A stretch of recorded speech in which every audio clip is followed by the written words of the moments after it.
Yes. So last class में हमने power देखा था, करेक्ट? यस। सो अभी उसके बेस का न्यूमेरिकल करना है। चलो न्यूमेरिकल करते हैं। से न्यूमेरिकल कौन सा है? 10। न्यूमेरिकल 5.10 करते हैं। सो न्यूमेरिकल 5.10 में क्या कह रहे हैं देखते हैं। ओके चलो स्टार्ट करते हैं। An elevator can carry a maximum load of 1800 kg। Okay, मतलब एक एलिवेटर है, एलिवेटर मतलब लिफ्ट। ओके, तो ऑब्वियसली ऊपर ही ले जाएगा, सब जरूरी नहीं है, नीचे भी ले जा सकते हैं। ओके, लेकिन अभी ऊपर जा रहा है ऐसा मानो। सो हमारा एलिवेटर ऊपर जा रहा है, can carry a maximum load of 1800 kg। Okay, उसमें एलिवेटर और पैसेंजर दोनों का मास आ गया है। डन। ओके, तो मास गिवन है, दैट इज 1800 kg। हाँ ठीक है। Then is moving up with a constant speed of this, से v कांस्टेंट है, constant v that is equals to 2 metre per second. ऊपर जा रहा है, मतलब एक लिफ्ट है हमारी, वो ऊपर जा रही है। लिफ्ट का और अंदर जितने भी भरे हुए हो लोग, उनका टोटल मास कितना है? 1800 kg। ओके, और ये 2 मीटर पर सेकेंड की कांस्टेंट स्पीड से जा रहा है। कांस्टेंट स्पीड है मतलब हम यूनिफॉर्म वेलोसिटी बोल सकते हैं। कांस्टेंट वेलोसिटी मतलब हम यूनिफॉर्म वेलोसिटी बोल सकते हैं कि वेलोसिटी चेंज नहीं हो रही है, अभी इतनी फिर इतनी, no, continuously 2 metre per second से ही जाएगी। डन।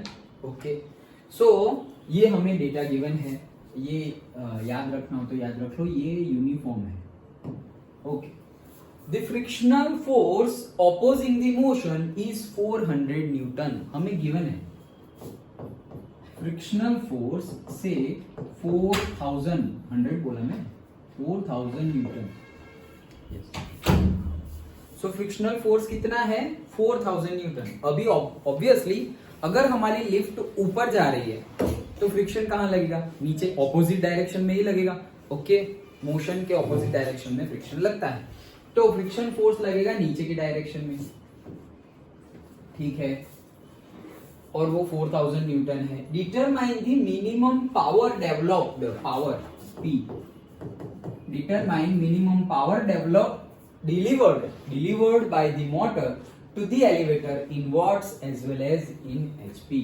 ओके, तो हमें पावर फाइंड करना है, इसमें वॉट्स में भी और HP, एक में फाइंड करेंगे तो दूसरा मिल ही जाएगा। ओके चलो, इतना गिवन है।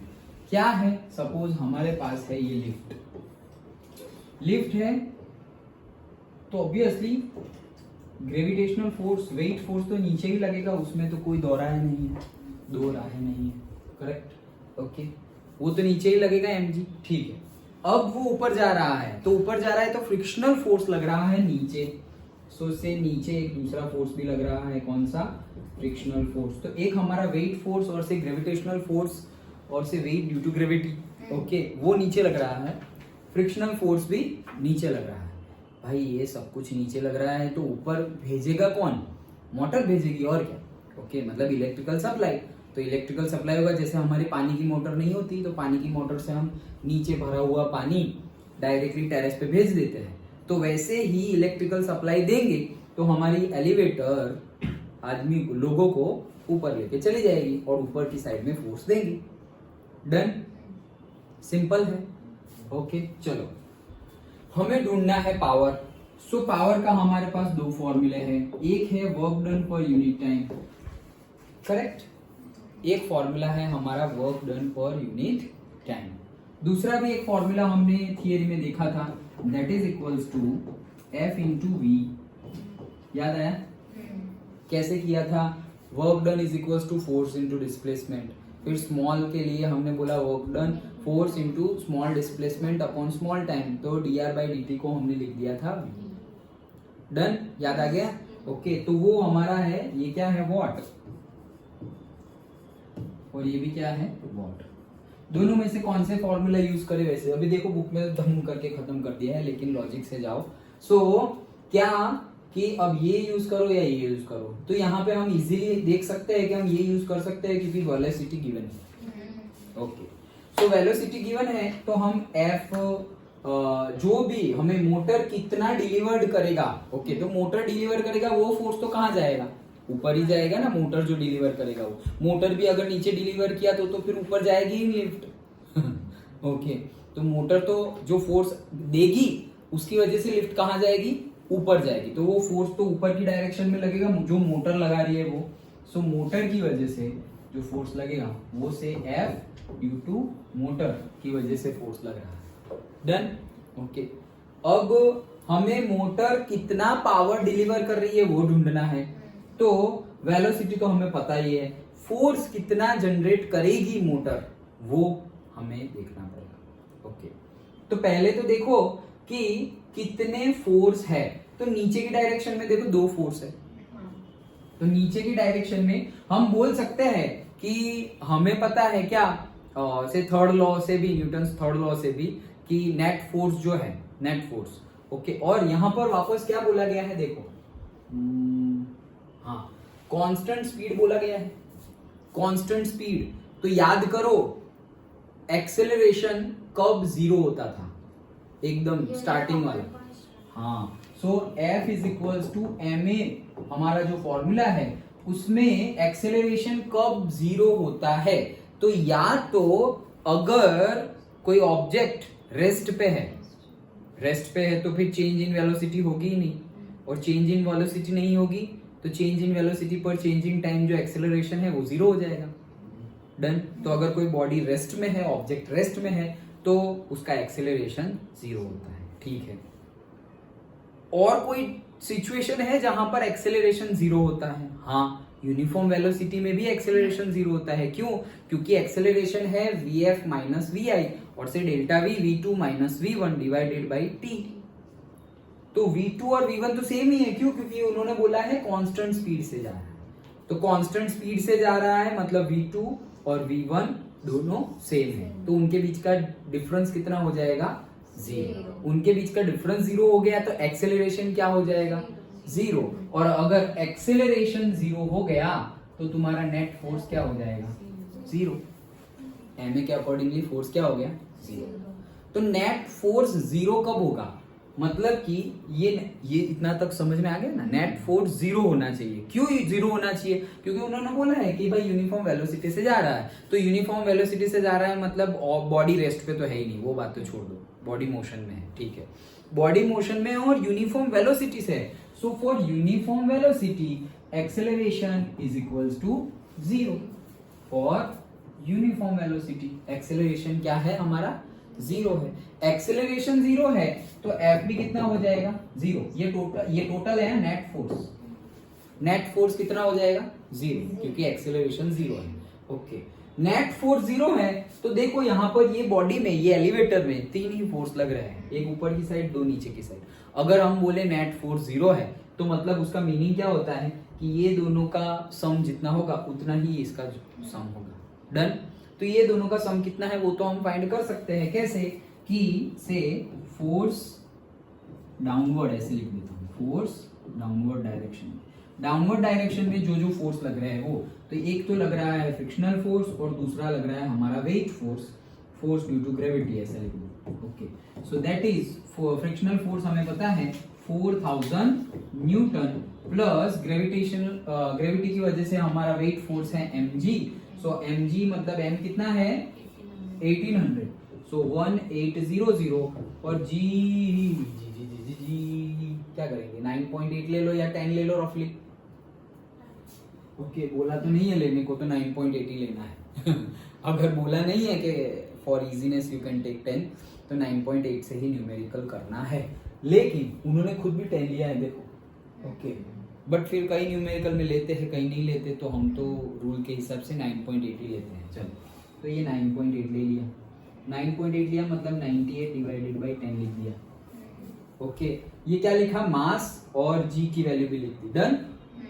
तो टोटल फोर्स हमारा कितना हो गया डाउनवर्ड डायरेक्शन में? ये 0 तो कट हो जाएगा। सो 98 into 18 कैलकुलेटर क्या कह रहे हैं यहाँ से?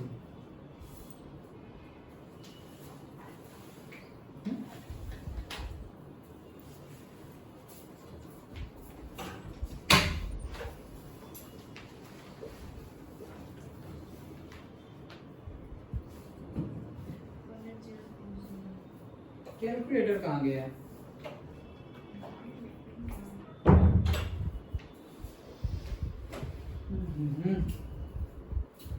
हाँ चलो तो करो अब क्या और क्या 9818 ओके 98 into 18 तो कितना हो गया 8 9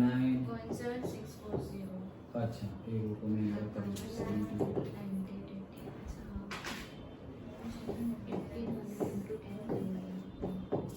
1764 करेक्ट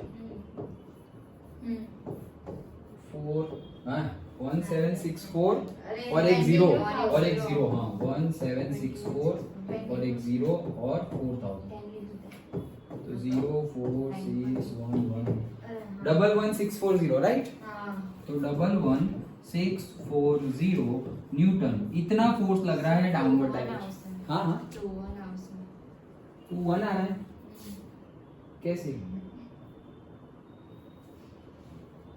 कितना आया इनका कितना आ रहा है 22,000 इतना डिफरेंस क्यों आ रहा है 216 हमने गलती कहाँ की है पहले वो देखो ना m इतना है और g 9.8 की जगह 98 तो 1 plus 1 था तो 1 plus 4 12 था सर क्या क्या क्या हां तो 1 पहले कैरी था ना हाँ तो तेरा नीचे 1 लग अच्छा ये 2 है नीचे हाँ तो ये है 2 1 लेकिन तुम कुछ और बोल रहे हो यही आ रहा है हाँ 21640 न्यूटन डन तो 10 लेंगे तो 22,000 और 9.8 लेंगे तो 21,640 न्यूटन डन ओके ये हमारी वैल्यू आ रही है इतना फोर्स तो डाउनवर्ड है लेकिन हमने बोला कि यूनिफॉर्म वेलोसिटी है मतलब एक्सेलरेशन जीरो है एक्सेलरेशन जीरो है मतलब नेट फोर्स जीरो है नेट फोर्स जीरो है मतलब जितना नीचे उतना ऊपर जितना राइट में उतना लेफ्ट में राइट लेफ्ट में कुछ लग नहीं रहा है तो ऊपर इज इक्वल्स टू नीचे नीचे का पता चल गया तो ऊपर का भी पता चल गया सो एफ अपवर्ड हमारा कितना है 21640 न्यूटन डन ओके तो उसी में वैल्यू हम पुट कर देंगे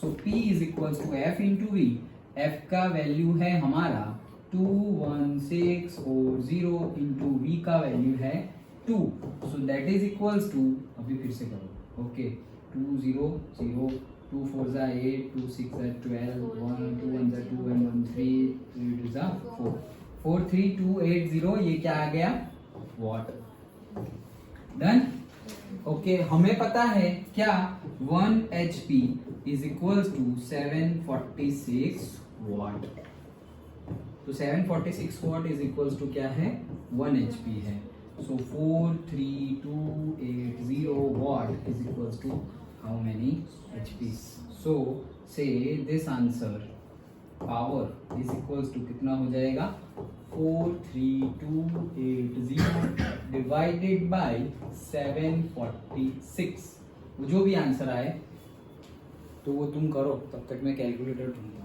कैलकुलेटर हाँ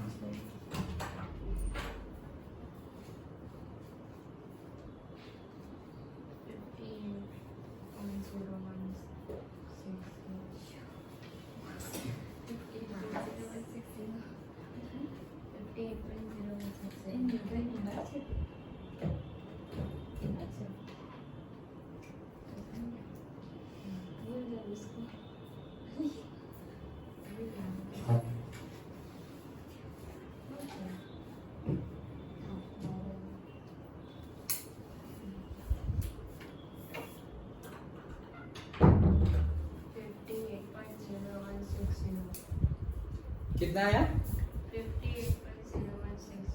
58.0160 अच्छा बहुत हो ओके HP बुक में कितना है 59 हाँ ठीक है हमारा एग्जैक्ट है ओके डन सिंपल है न्यूमेरिकल तो लेकिन सिर्फ समझने की बात क्या है इन्होंने क्या क्या समझाया डाउनवर्ड फोर्स हाँ लिखा हुआ है apply enough to balance this force yes तो वहाँ यहाँ पे सिर्फ वो यूनिफॉर्म एक्सीलरेशन और यूनिफॉर्म वेलोसिटी की बात नहीं की गई है वो हमें लिख देना है as we have given that velocity, uniform speed is given.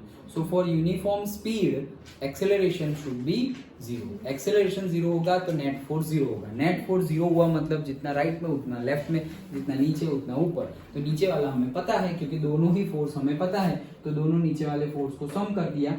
That will be equals to जो ऊपर जाएगा वो ऊपर कौन भेजेगा, मोटर भेजेगी, वही उसी का तो पावर फाइंड करना है. तो F इंटू वी, वी पता है तो F हमने ढूंढ लिया है, दोनों वैल्यू पुट करो, आंसर आ गया. डन. ओके.